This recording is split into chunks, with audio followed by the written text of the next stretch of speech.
we have to explain changes in the budget set. Here in the example, income of the consumer is assumed to be 100. The price of X1, P1 is equal to 20. Price of X2, that is equal to 10. On the basis of the above values, we have to draw a budget line in the last class. We have to know what is the value of vertical intercept and horizontal intercept, then we can draw a budget line. The equation of the vertical intercept is M by P2. Here M is equal to 100. The price of X2 equal to 10. That is equal to 10. That is a vertical intercept. And the other one, that is what is the value of the horizontal intercept? M by P1. M is equal to 100. P1 is equal to 20. The value is equal to 5. This is the two values. Here, this is the vertical intercept. It can be named as an A. Here, it can be named as an B. A is the point of vertical intercept. The value is equal to 10. അപ്പോൾ 10 എന്ന് പറയുന്നതാണ് vertical interceptന്റെ value. 5 എന്ന് പറയുന്നതാണ് horizontal interceptന്റെ value. Join ചെയ്താൽ നമുക്ക് എന്ത് കിട്ടി? We have to just draw a budget line. That is the present situation. Now we have to explain what is the changes in the income of the consumer. ഉപഭോക്താവിന്റെ വരുമാനത്തിൽ മാറ്റം സംഭവിക്കുന്നു. Before that, we should already explain the equation of the budget line P1x1 plus P2x2, that is equal to M. That is the equation of the budget line. നമ്മൾ പറയുന്നു വരുമാനത്തിൽ മാറ്റം സംഭവിക്കുന്നു. വരുമാനത്തിൽ മാറ്റം സംഭവിക്കുക എന്ന് പറഞ്ഞാൽ രണ്ട് രീതിയിൽ മാറ്റം സംഭവിക്കാം. ഒന്ന് വില വർദ്ധിക്കുന്നു, മറ്റൊന്ന് വില കുറയുന്നു.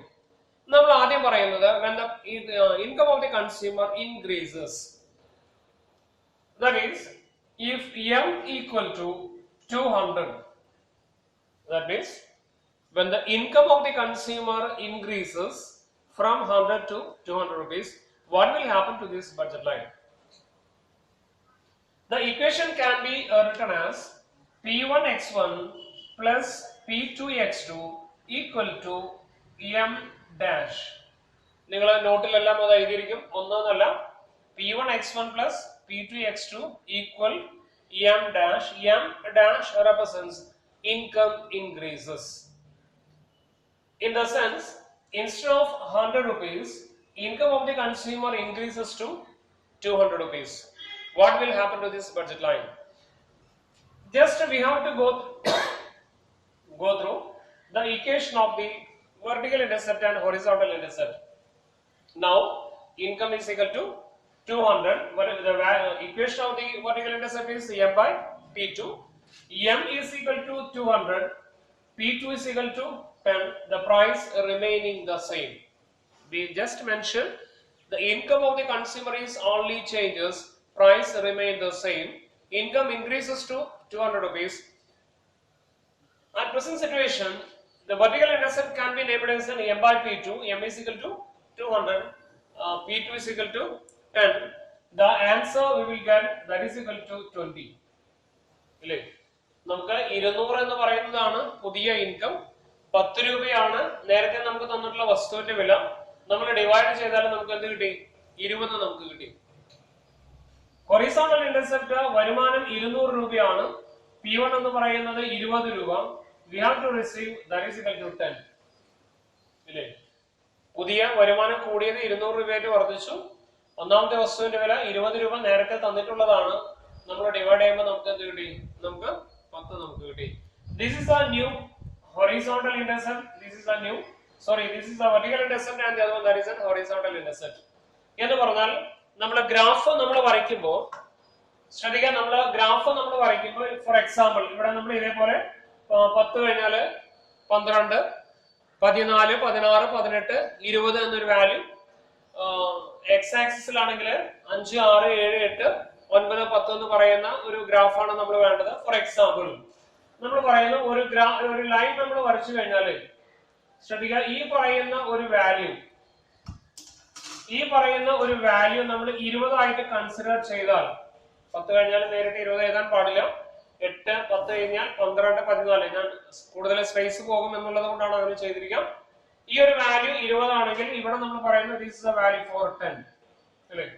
ഗ്രാഫിനുണ്ടായ മാറ്റം എന്ന് പറയുന്നത് ഗ്രാഫ് ഇൻക്രീസസ് അപ്വേർഡ്, റൈറ്റിലേക്ക് ബഡ്ജറ്റ് ലൈൻ ഷിഫ്റ്റ് ചെയ്യുന്നു when the income of the consumer only increases. ഉപഭോക്താവിന്റെ വരുമാനം 100-ൽ നിന്ന് 200 രൂപ എന്ന് പറഞ്ഞാൽ വരുമാനം വർദ്ധിക്കുമ്പോൾ നമ്മൾ മനസ്സിലാക്കേണ്ട പ്രധാനപ്പെട്ട വസ്തുത ബഡ്ജറ്റ് ലൈനിൽ വരുന്ന മാറ്റം, budget line shift rightwards, അതും പാരലൽ ഷിഫ്റ്റ് ആണ്. എന്ന് പറഞ്ഞാൽ ഈ ഡിസ്റ്റൻസ് രണ്ടും എന്തായിരിക്കണം, തുല്യമായിരിക്കണം. പാരലൽ ഷിഫ്റ്റ് ആണ് റൈറ്റിലേക്ക് ഉണ്ടാകുക. That is number one. And the other one we have to explain what will happen when the income of the consumer decreases. ശ്രദ്ധിക്കാം, ഉപഭോക്താവിന്റെ വരുമാനം കുറഞ്ഞാൽ എന്ത് സംഭവിക്കുന്നു? ഇനി ഉപഭോക്താവിന്റെ വരുമാനം നമ്മൾ പറയുന്നത് for example it decreases to 40. നേരത്തെ എത്രയായിരുന്നു? ഇനീഷ്യൽ സ്റ്റേജിലെ ഇൻകം 100 രൂപയായിരുന്നു, അത് നിലവിലെ 40 രൂപയായിട്ട് കുറഞ്ഞു എന്ന് സങ്കല്പിക്കാം. എന്താണ് ബഡ്ജറ്റ് ലൈനിൽ വരുന്ന മാറ്റം എന്താണ്? അപ്പൊ ഇപ്പോ വെർട്ടിക്കൽ ഇന്റർസെപ്റ്റ് എന്ന് പറയുമ്പോൾ എം എന്ന് പറഞ്ഞാൽ 40 ആണ്, P2 എന്ന് പറഞ്ഞാൽ 10 രൂപയാണ്. ഡിവൈഡ് ചെയ്യുമ്പോൾ നമുക്ക് എന്ത് കിട്ടി? 4 എന്ന് പറയുന്ന വാല്യൂ നമുക്ക് കിട്ടി. ഹൊറിസോണ്ടൽ ഇന്റർസെപ്റ്റ് വരുമാനം 40 രൂപയാണ്, P1ന്റെ വാല്യൂ പ്രൈസ് 20 രൂപയാണ്. ഡിവൈഡ് ചെയ്യുമ്പോൾ നമുക്ക് എന്ത് കിട്ടി? 2 എന്ന് നമുക്ക് കിട്ടി. എന്ന് പറഞ്ഞാൽ വെർട്ടിക്കൽ ഇന്റർസെപ്റ്റിന്റെ വാല്യൂ 4, ഹൊറിസോണ്ടൽ ഇന്റർസെപ്റ്റിന്റെ വാല്യൂ 2 ആണ് നമുക്ക് കിട്ടുക. ഈ രണ്ട് പോയിന്റുകൾ നമ്മളൊന്ന് ജോയിൻ ചെയ്താൽ നമുക്ക് ലഭിക്കുന്നതാണ് that is the new budget line. In the sense the budget line shift downwards. Budget line എന്ത് സംഭവിക്കുന്നു? Budget line താഴേക്ക് ഷിഫ്റ്റ് ചെയ്യുന്നു. എപ്പോ? When the income of the consumer decreases. രണ്ട് കാര്യങ്ങളാണ് പറഞ്ഞത്. ഒന്ന്, when the income of the consumer increases, budget line shift rightwards to the parallel shift. And the other one, when the income of the consumer, the price remaining the same, income of the consumer decreases, budget line shift downwards, again it is a parallel shift. രണ്ട് കാര്യങ്ങളാണ് പറഞ്ഞത്. ഒന്ന്, വരുമാനം കൂടുമ്പോൾ budget line മുകളിലേക്ക് parallel ആയിട്ട് shift ചെയ്യുന്നു. രണ്ടാമത്തേത്, ബഡ്ജറ്റ് ലൈൻ 100-ൽ നിന്ന് 40 രൂപയായി കുറയുമ്പോൾ വരുമാനം കുറയുമ്പോൾ ബഡ്ജറ്റ് ലൈൻ താഴേക്ക് ഷിഫ്റ്റ് ചെയ്യുന്നു.